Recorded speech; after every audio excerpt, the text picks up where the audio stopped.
Operation തൂഫാന്റെ പേരിലുള്ള ലഹരിവേട്ടയും അറസ്റ്റും താഴെത്തട്ടിൽ മാത്രം. ഉന്നതരെ കണ്ടെത്തുവാനും ലഹരിയൊഴുക്കിന് തടയിടുവാനും ഇതുവരെ പോലീസിന് കഴിഞ്ഞിട്ടില്ല. ചെറുകിട കച്ചവടക്കാരിലും നിരോധിത പാൻ മസാല വിൽപ്പനകളിലും ഒതുങ്ങുന്നതല്ലാതെ വൻകിട ലഹരി സംഘങ്ങളിലേക്ക് എത്താൻ പോലീസിന് കഴിയുന്നില്ല എന്നുള്ളതാണ് യാഥാർത്ഥ്യം. PR വർക്കുകളും പ്രചരണങ്ങളുമായി കൊണ്ടുപിടിച്ചാണ് ലഹരിക്കെതിരായ പോരാട്ടം. വ്യാപകമായ അറസ്റ്റും നടക്കുന്നുണ്ട്.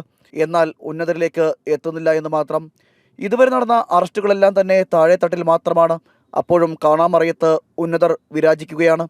കേരളത്തിലേക്ക് ഇത്രയധികം തോതിൽ ലഹരി വസ്തുക്കൾ എത്തിക്കുന്നതിന് പിന്നിലെ മാഫിയകളെ വലയിലാക്കാൻ തൂഫാന് സാധിച്ചിട്ടില്ല. പിടികൂടുന്നതിലധികവും ചെറിയ തോതിലുള്ള കച്ചവടക്കാരെ മാത്രമാണ്. അറസ്റ്റിലാക്കുന്നവർക്ക് ഉടൻ തന്നെ ജാമ്യം ലഭിക്കും.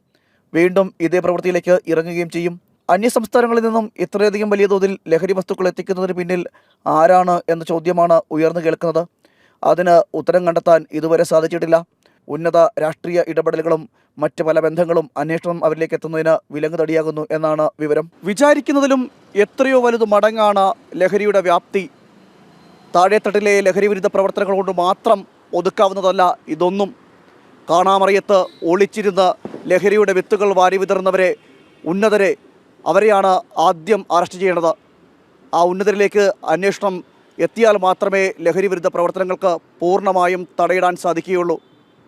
രഞ്ജിത്ത് മോഹനൊപ്പം പ്രശാന്ത് ശങ്കരമംഗലത്ത്, ജനം, തിരുവനന്തപുരം.